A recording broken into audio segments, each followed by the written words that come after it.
I want to start with a bit of a 2-minute clip from Star Wars this morning.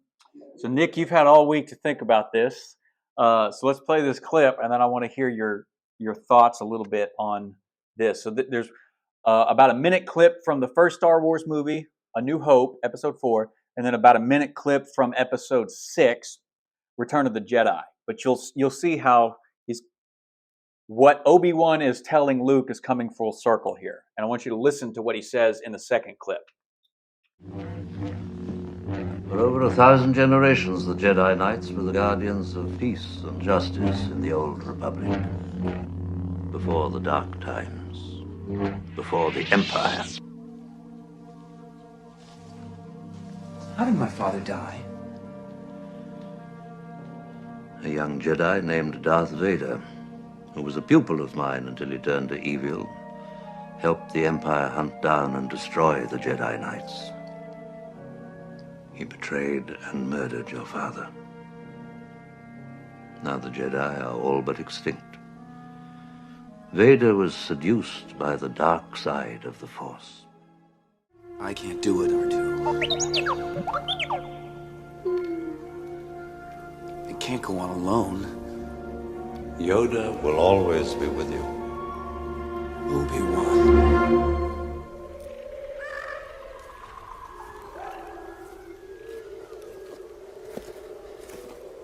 Why didn't you tell me? You told me Vader betrayed and murdered my father.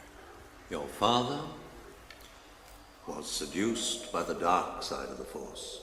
He ceased to be Anakin Skywalker and became Darth Vader. When that happened, the good man who was your father was destroyed. So what I told you was true, from a certain point of view. A certain point of view? Luke, you're going to find that many of the truths we cling to depend greatly on our own point of view. Who thinks that Obi-Wan lied to Luke when he first asked him about his father? Think he told him the truth?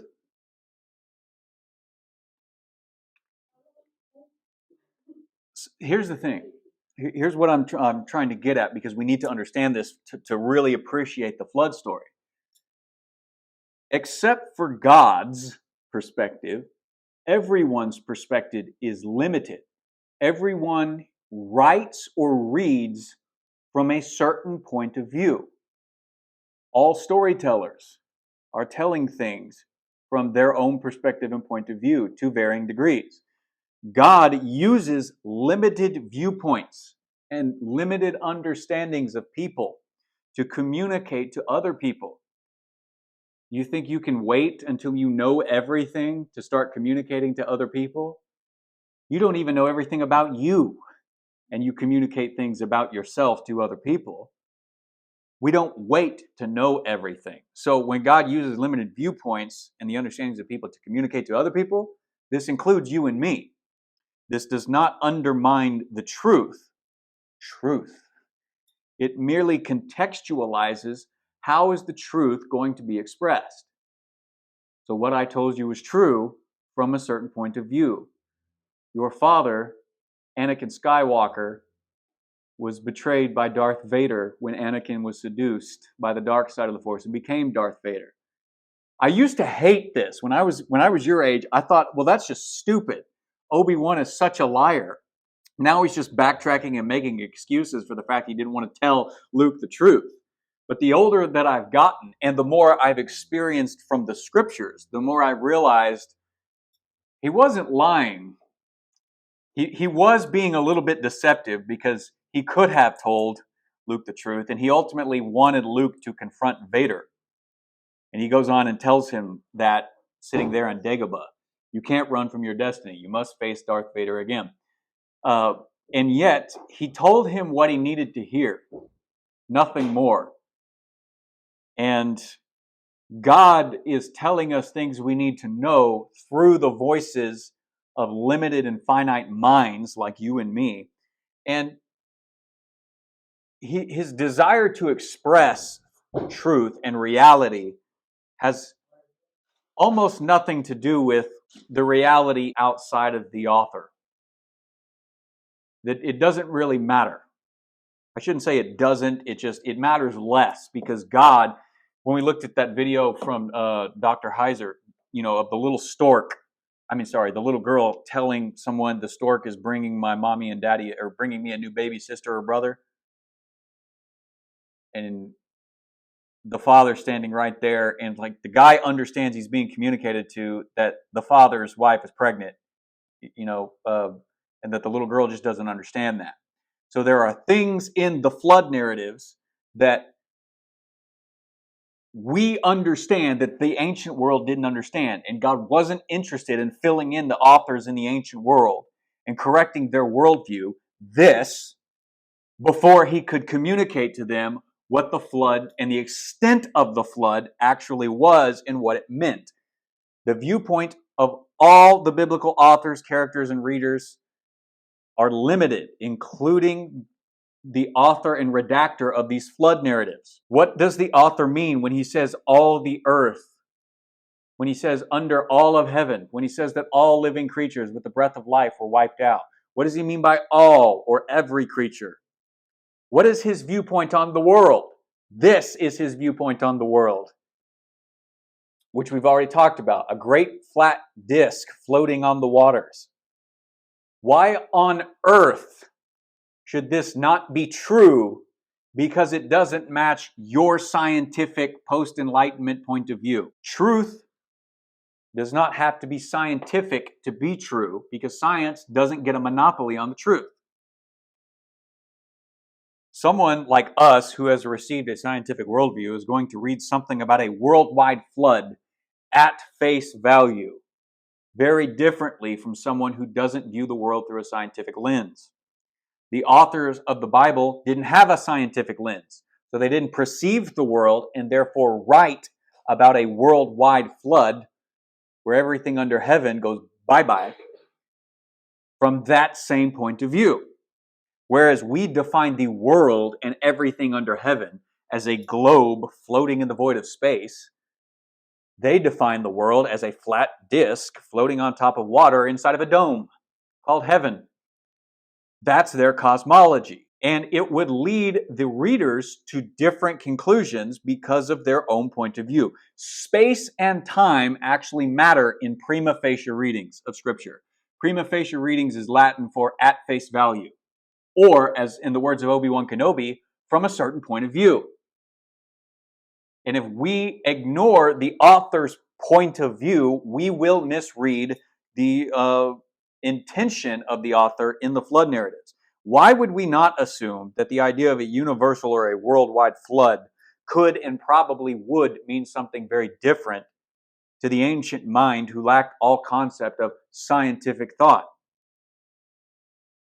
They thought in terms of what they could see and what they could experience. We've talked about this as phenomenological language, language that describes things that the human eye can see. So they're writing based on what the human eye can see and the human people experience. There's no reason to force the biblical story to fit into our worldview. If we will understand the author's worldview, the author's point of view, we can discern what he means without conflicting truths that lie behind the story, and without claiming that, well, they said the world was flooded. If the world wasn't flooded, if it wasn't a global thing, then the Bible's lying. To remind you again of something else from the cosmology lesson we did a few weeks ago, God didn't tell these people to believe this stuff. They already believed it. God is just using and letting them write in their own words and their own language in order to communicate bigger truths. The truths here is to say, I am the real ruler of the world, and I can unleash chaos and flood the world anytime I wish. I'm doing this because your rebellion against me is now so deep and strong that if I'm ever going to redeem humanity, I have to cut off this generation. So you've unleashed chaos to this extent. I'll unleash even greater chaos against you, save a remnant of humanity, 8 people, and start over. One last note before we dive into this. I'm going to give you today 4 options that I think are on the table for how we could interpret the flood narratives, and I think some of them are better than others. But I just want to say this. Whatever any of us believe about the details or the specifics about the flood does not make us liars or heretics, and it should not divide our churches. As Christians, we are who we are because of our communal and common orthodox beliefs about Jesus, not about Noah and the flood. So if you guys don't like the conclusions or the things that I argue for today, I don't care. I don't care if you believe differently about these details. You may be right. That's why I'm giving you different options on the table, plenty of them, which I don't actually believe are accurate. I don't care what you or anyone else specifically believes about the extent of Noah's flood. I care about what you believe about the gospel of Jesus, the saving King. I care that if you believe that he is risen, that he is king, and that you give him your allegiance. I couldn't care less what you think about Noah and the flood. Whatever the prima facie or face value reading or plain meaning of the text is, depends greatly upon each of your own thoughts and starting points called presuppositions.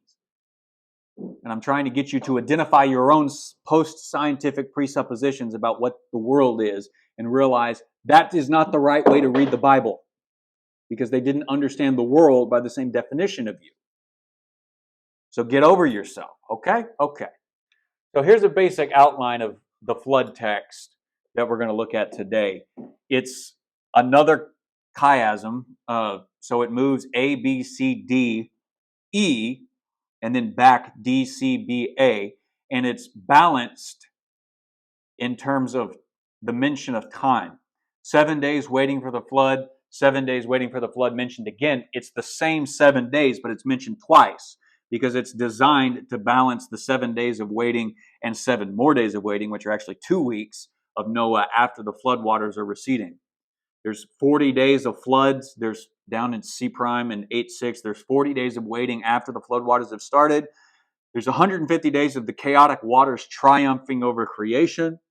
There's the same 150-day time period of chaotic waters receding from creation, but they describe the same period of time. But they're mentioned twice. The 150 days is mentioned in 2 different ways because it's mentioned to go through the story and then backwards in time to get back to recreation. But the center point of the story is letter E, chapter 8, verse 1, but God remembered Noah.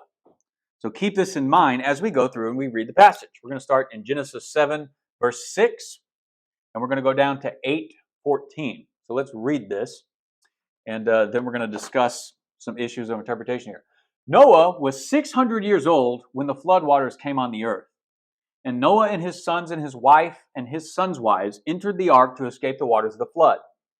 Pairs of clean and unclean animals, of birds and of all creatures that move along the ground, male and female, came to Noah and entered the ark, as God had commanded Noah.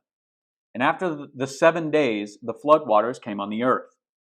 In the 600th year of Noah's life, on the 17th day of the 2nd month, on that day all the springs of the great deep burst forth, and the floodgates of the heavens were opened. The rain fell on the earth 40 days and 40 nights. On that very day, Noah and his sons, Shem, Ham, and Japheth, together with his sons' wives and the wives of, together with his wife rather, and the wives of his 3 sons, entered the ark. They had with them every wild animal according to its kind, all livestock according to their kinds, every creature that moves along the ground according to its kind, and every bird according to its kind, everything with wings. Pairs of all living creatures that have the breath of life in them came to Noah and entered the ark. The animals going in were male and female, every living thing, as God had commanded Noah. Then Yahweh shut him in. For 40 days the flood kept coming on the earth, and the waters increased. They lifted the ark high above the earth. The waters rose and increased greatly on the earth, and the ark flooded the surface of the water. They rose greatly on the earth, and all the high mountains under the entire heavens were covered. The waters rose and covered the mountains to a depth of more than 15 cubits, which is going to be about 23 feet. Every living thing that moved on land perished. Birds, livestock, wild animals, all the creatures that swarm over the earth, all mankind. Everything on dry land that had the breath of life in its nostrils died. Every living thing, on the face of the earth was wiped out. People and animals and the creatures that moved along the ground and the birds were wiped from the earth. Only Noah was left, and those with him in the ark. The waters flooded the earth for 150 days. But God remembered Noah and all the wild animals and livestock that were with him in the ark. And he sent wind over the earth, and the waters receded. Now the springs of the deep and the floodgates of the heavens had been closed, and the rain had stopped falling from the sky. The waters receded steadily from the earth. At the end of the 150 days, the water had gone down, and on the 17th day of the 7th month, the ark came to rest on the mountains of Ararat. The waters continued to recede until the 10th month, and on the first day of the 10th month, the tops of the mountains became visible. After 40 days, Noah opened a window he had made in the ark and sent out a raven, and it kept flying back and forth until the waters had dried up from the earth. Then he sent out a dove to see if the water had receded from the surface of the ground. But the dove could find nowhere to perch because there was water over the surface of the earth, so it returned to Noah in the ark. He reached out his hand and he took the dove and brought it back to himself in the ark. He waited 7 more days and again sent the dove from the ark. When the dove returned to him in the evening, there in its beak was a freshly plucked olive leaf. Then Noah knew that the waters had receded from the earth. He waited 7 more days and sent the dove out again, but this time it did not return. By the first day of the first month of Noah's 601st year, the waters had dried up from the earth. Noah had removed the covering from the ark and saw that the surface of the ground was dry.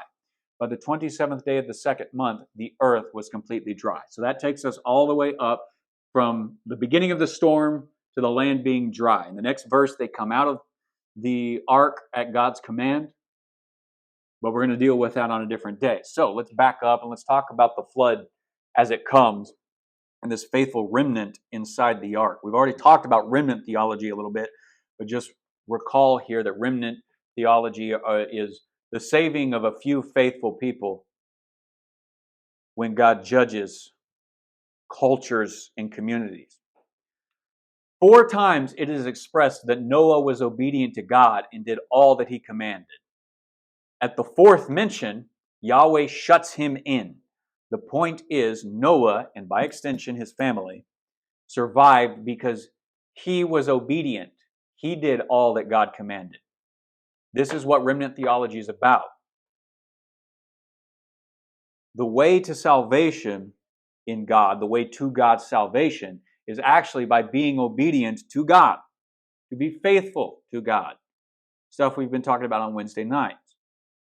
Notice that Noah and his family, they lose everything except their lives.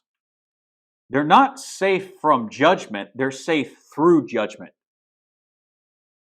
That is often what safety in God means. It's not being safe from the effects of judgment, because Noah loses everything, but it's safety to be preserved through the effects of judgment so that you can start over and rebuild. That is a very different form of safety.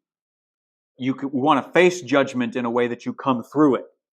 Just as Noah, as a faithful remnant, is facing judgment, coming through it, and gets to rebuild on the other side. So this is what you and I are aiming for. The same thing as Noah.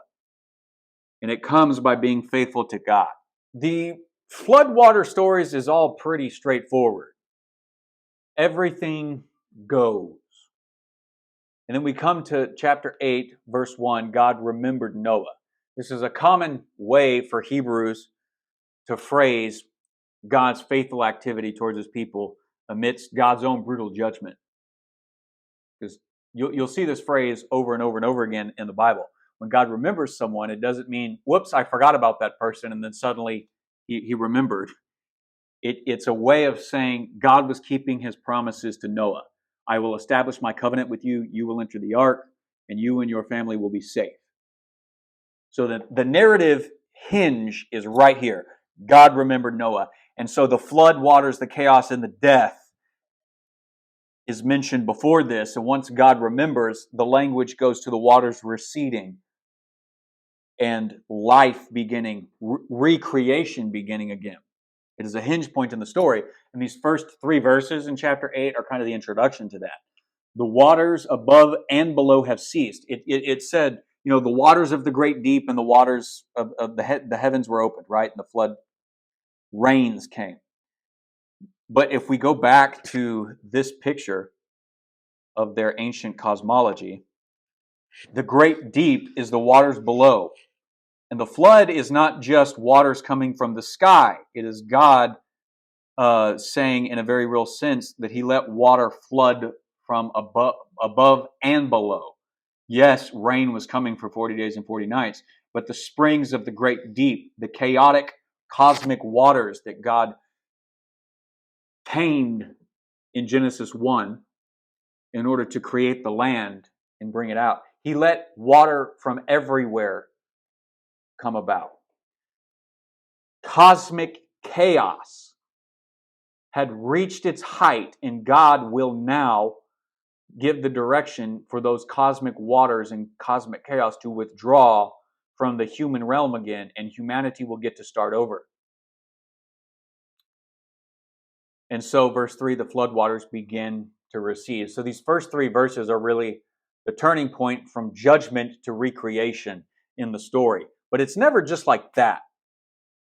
God lets things play out across time. And you're going to have to read the biblical stories with God's time frame in mind, which is why I gave you that chiastic structure at the beginning of it. Verse 4, we don't need to translate verse 4 and the ark came to rest on the mountains as on, but against the mountains of Ararat. On the 17th day of the 7th month, the ark came to rest against the mountains of Ararat would be a much better interpretation or translation. This Hebrew word always gets translated against, so I have no idea why here, of all places, it gets references on. This mention of Mount Ararat.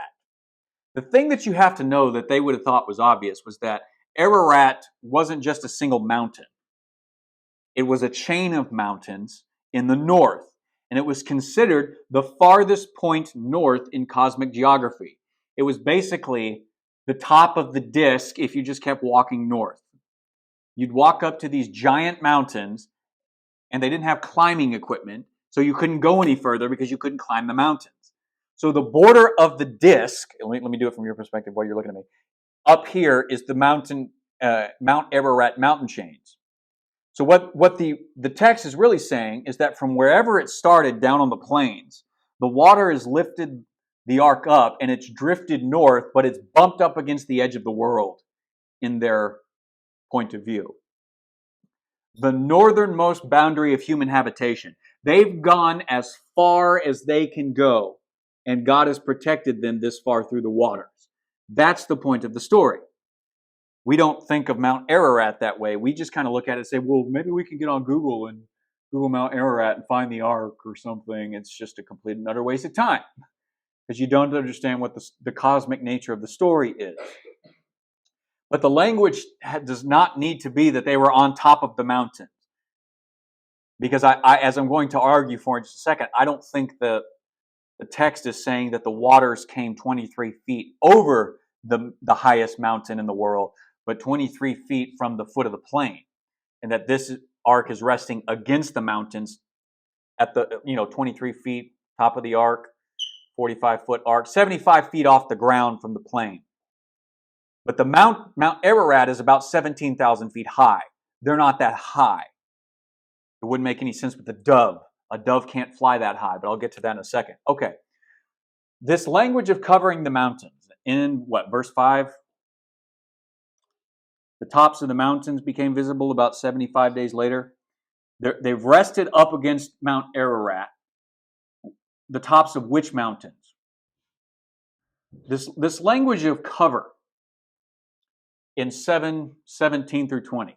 The word does not need to be taken to mean something like submerged, but something much more like drenched. And there's all sorts of examples like this of the exact same Hebrew word and the exact same phrasing being used throughout the Bible. Here's a couple of examples. In Jeremiah 46:8, the flood waters of the Nile in Egypt are described as rising. It doesn't cover the face of the land. It just rises and covers land.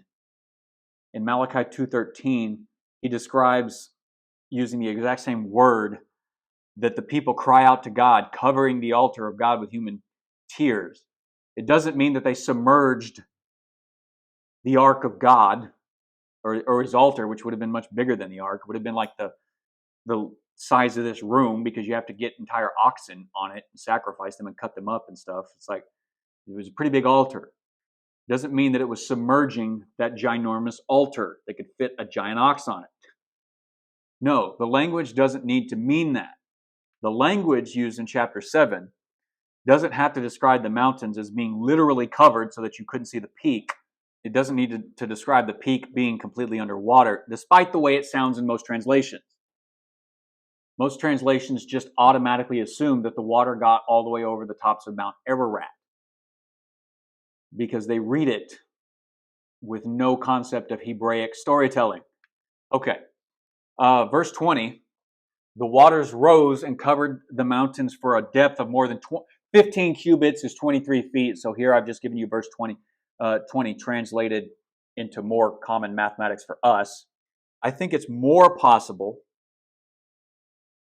that this language of the water rose and covered the mountains from a depth of above or around 23 feet.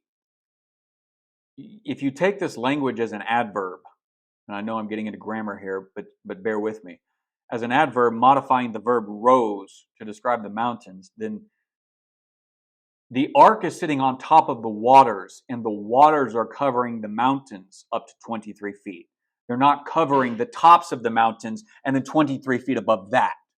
They're just covering from the plains where humans live. The flood is covering 23 feet. 23 feet was enough to destroy the ancient world. And the language here, depending on how you parse it out, is perfectly justifiable to say that the waters are actually raising 23 feet from here, not 23 feet over the mountains. And I know when we read the translations, the NIV that I'm reading from makes it sound like the waters covered the tops of the mountains up and then 23 feet above that. That doesn't make any sense. And I'll explain why scientifically in just a minute. The ark is now floating 23 feet above the plain, bumping up against Mount Ararat. Not sitting at the top of the mountains, but sitting 23 feet at the base of the mountains. That is probably a much more accurate way to read the story. And so I think the translation of verse 20 should be the waters rose and covered the mountains 23 feet. That would make much more sense of this story. Okay, now verse 5. Verse 5, first day of the 10th month, 75 days later, the tops of the mountains become visible. The question is, which mountains? Because the Hebrew word for mountain is not what we would think of as a mountain. Hills and mountains were the same things. We would look at that and say, that's a big hill. They would look at that and they would say, that's a mountain. Same word. So this language of saying the tops of the mountains were visible doesn't have to mean the tops of Mount Ararat at 17,000 feet. I think, based on my previous reading of the text, that because this is 23 feet off the plain and they're bumping up against the mountains, it could mean as the storms recede and stuff, they can look up and see the tops of Mount Ararat. But I think more likely what it is because they're bumping up against the northernmost boundary of human habitation, that the perspective of the story is they're looking out south and seeing the land that they can inhabit again. And Noah is judging these receding waters in inhabitability based on what he can see. And after 75 days, or half the time of the waters receding, he can start to see the tops of the mountains. South, not Ararat. Depending on how you read these details will depend on how you interpret the entire story. So you might think it's a little bit annoying that I'm spending so much time fleshing this stuff out. But the devil is in the details. I think these mountains that he's starting to see are the mountains out south. He's bumped up north. He looks up and you could see the tops of those mountains, sure. But it's the mountains that he looks out because when he gets out of the ark, he's going that direction. So the author is telling you things about what he's seeing in the direction he's going to get when he gets out of the ark. And that's the mountains that matter from his perspective right now. It's not the mountains of Ararat directly above them. It's the mountains to the south where they're going to live when they leave the ark. So what is Noah going to do in 6 through 12? He's going to test for habitability. Verse 6, after another 40 days, Noah sends out birds to help determine the habitability of the land. He starts with a raven. Why a raven? Lots of different reasons. To boil it down here quickly, ravens are capable of living in tougher conditions than other birds. Whatever the raven's reaction is a good indication of the land's habitability or not. The raven's flying around and constantly coming back and forth to the ark, but there's no indication that Noah brings the raven back in. He's just letting the raven out, and then it flies around and he's just watching it. Because it'll tell him, are we capable of getting out and surviving in this land yet? In fact, are other animals capable of getting out of the ark and surviving in this land yet? And that brings him to the dove. They live on the low parts of the earth. Doves cannot fly very high. They live off plants. So the dove becomes a good indication. If the dove can survive out there, the other animals and ultimately the humans can survive out there. And so he sends the dove out, but it comes back, and he sends it out, and it comes back. He sends it out, and it comes back with a branch, an olive branch. And so it's a good indication, it's becoming habitable again. The dove would naturally fly down to the lowest possible point to seek food. This is all a test to see if whether the waters have receded enough that animals and ultimately humans can survive outside the ark. If the dove can't survive, it's a strong indication that it isn't time for the humans and the animals to leave yet. Many of the animals would struggle to live in similar conditions as the dove down on the land. Then verse 11, the dove finds the olive branch, but it returns to the ark. So it's an indication that it's moving towards habitability on the land, but it's not quite enough.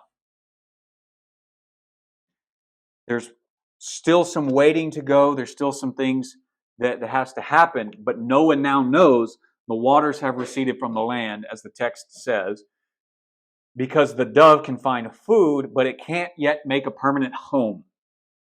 So you know things are getting close. You know that the time on the ark is coming to an end, but you also know it's not time to get out of the ark yet. Verse 13 and 14. The waters have receded, the land is getting drier, but there's still a time of waiting. Verse 13 talks about the Jewish New Year's, which is actually in the fall. This is sometime around September or October. So it just says on the first day of the year, the waters had dried up. They take the top of the ark off, whatever that meant, or they just get onto the top of the ark. It could mean that. But they don't come out of the ark yet. Verses 14, 370 days in the ark. The earth is completely dry and inhabitable for all living things within the ark. And so God now speaks in verse 15 through 17, which we didn't read, now come out of the ark. Which is interesting because even though Noah knows the land is dry, the dove flies off and doesn't come back, he still waits for God's command before coming out of the ark. When you trust God enough to build an ark, grow the food, collect the animals, and survive in the ark for over a year, about a year and 10 days, the last thing you want to do is jump the shark and decide, I'll get out of the ark when I darn well please. Noah shows that he's faithful every step of the way, including waiting for God's timing, patiently waiting and not using his own human knowledge of saying, okay, I know humans and animals can survive down there. He waits for God to say, okay, now you can come out of the ark. I think he expects it, but he still waits for God to confirm it. Okay, so let's talk about options for the extent of the flood. There are 4. The first is the most commonly known one, which is the global flood. The floodwaters cover the entire planet to a height of 23 feet over the mountains. I do not think this is the right way to read the story. The pros and cons of this is pro, it takes the text at face value. Con, it takes the text at face value. It takes the text at face value in a post-scientific world that usually reads the story in English and doesn't pay attention to a lot of the Hebrew grammar. That's a problem. I don't think the text is meant to read a global flood because they didn't have a concept of a globe. If the text is read so that the mountains are submerged under 23 feet of water, the cubic feet of water necessary to cover all the mountains up to 23 feet above them would require 630 million cubic miles of additional water than exist on the planet, weighing 3 quintillion tons. If you take this story and read it as it's traditionally taught, as if the entire planet was flooded, including the Americas and Australia and China and stuff, up to 23 feet above the tallest mountains, judged by Ararat at being about 17,000 feet, then you are short about 63 million cubic miles of water on this planet. The oceans would have to triple in volume in 150 days, and then they would have to reshrink to their normal size. The oceans are already the lowest elevated places on the planet. There would be nowhere for 360 million cubic miles of additional water to drain to. How can there still be freshwater lakes and seas if salt water had mixed in the bodies of water? Grant, you posed that question a while back. I think the answer is they didn't, because there's no need to see the flood as a global flood.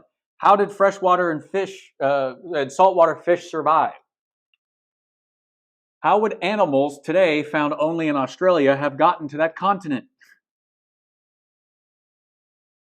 If the ark ran aground on the still submerged summit of Mount Ararat on the 17th day of the 7th month, and the tops of the mountains were visible on the first day of the 10th month, the waters receded only 15 feet in 75 days. Yet it would have had to recede 17,000 feet in the next 17 days, because the first day of the first month the earth was dry. You see how the mathematical numbers and scientific reality don't match up to this interpretation? Most people read the Bible as if it's speaking in terms of the world they know. It is not. It is speaking in terms, God is speaking in terms of the world the ancient authors knew. And it wasn't a planetary global thing. There's 1,000 and 1,000 more different ways that you can figure out that God didn't flood the planet. The global flood is not a thing.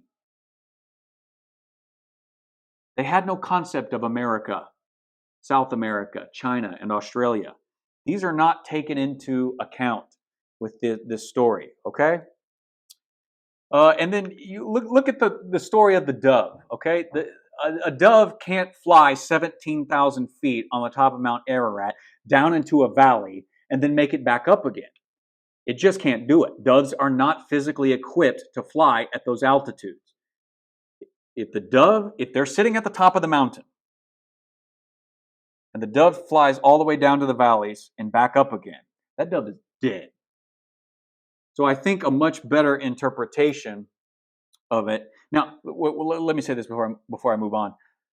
Technically, the flood as a global flood is on the table of interpretation, okay? Because technically, despite the fact that the biblical authors had no concept of a globe, it doesn't technically exclude lands they didn't understand. So technically, I'm leaving it on the table. But I think that the global flood, the most popular interpretation of Noah's flood, is probably the least likely interpretation of all the interpretations you could leave on the table.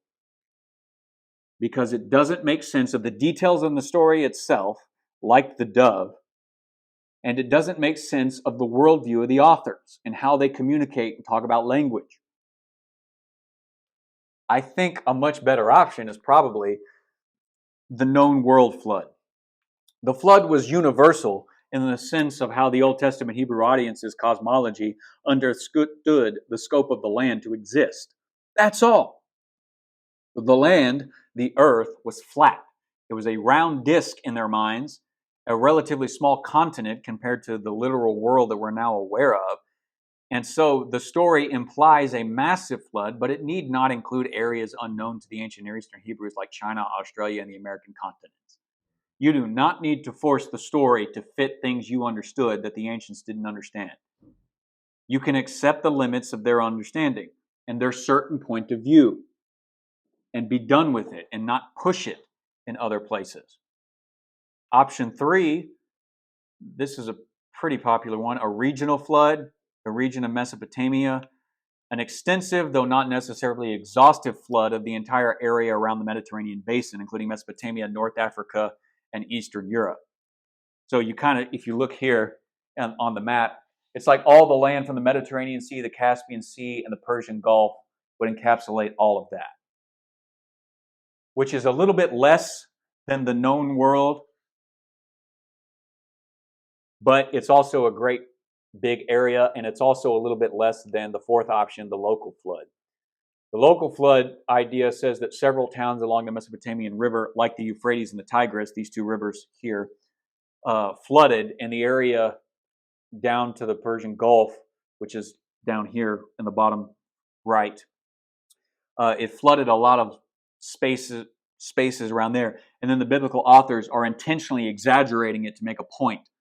Typically, if you're a believer in the local flood, or really options 3 or 4, the regional flood or the local flood, you're typically going to read chapters 6 through 8 of Genesis, the flood narratives, as being deliberately hyperbolic or exaggerated for narrative effect, meant to communicate God's judgment, more than you're actually meant to read the story as literal history of a flood itself.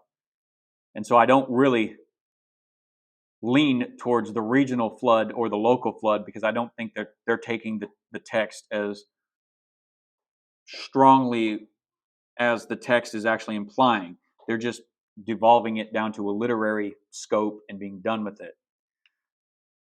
The scope of the biblical language of all or every living thing does not need to be planetary wide in order to be true. It just doesn't. Look at some quick examples here in Genesis 41:57. Talking about Joseph when he's second in command of the entire world in Egypt. It says, all the world came to Egypt to buy grain from Joseph because the famine was severe. Question, did Native Americans, Eskimos, and Chinese make the journey? Did they come all the way to Egypt to buy food? No, they did not. So it is all the world here in the book of Genesis, implying literally every single person, all peoples, every mouth and every human made the journey, no matter how far or how distant. No, it's a literary device. Look at Deuteronomy 2:25. This very day I will begin to put the terror and the fear of you on all nations under heaven. They will hear reports of you and tremble and be in anguish because of you. This is the exact same language as Genesis 7:19. All the lands under heaven were flooded, you know? All the nations under heaven? Really? Australia, North America, Canada, Alaska, Brazil? These nations didn't even exist yet. Clearly, all nations under heaven in Deuteronomy 2:25 does not imply all the lands that exist on the planet. There's no reason to read it that way. In fact, people don't read Deuteronomy 2:25 or Genesis 41:57 that way. So why do we read the flood narratives that way? In both Deuteronomy 2:25 and Genesis 7:19, the phrase is used in the exact same way as these other passages. Not planetary wide, because they had no concept of a planet, but more in the sense of as far as the eye can see, or as far as humans can experience, as far as we are aware or we know, from this place in time, everyone came to Joseph. Everyone was afraid of Israel. And if you look at places in other ancient Near Eastern texts, like the Sargon geography, describing the Sargon of Acadia, this Akkadian text names the lands of the known world one by one and concludes, Sargon, king of the universe, conquered the totality of the land under heaven. Oh, did he? He conquered all the way to Greece? No, because they don't have a concept of that. There's the map of how much land he conquered. Does that look like all the land under heaven? It's because this language is not as exactly as literal as we like to think of literal.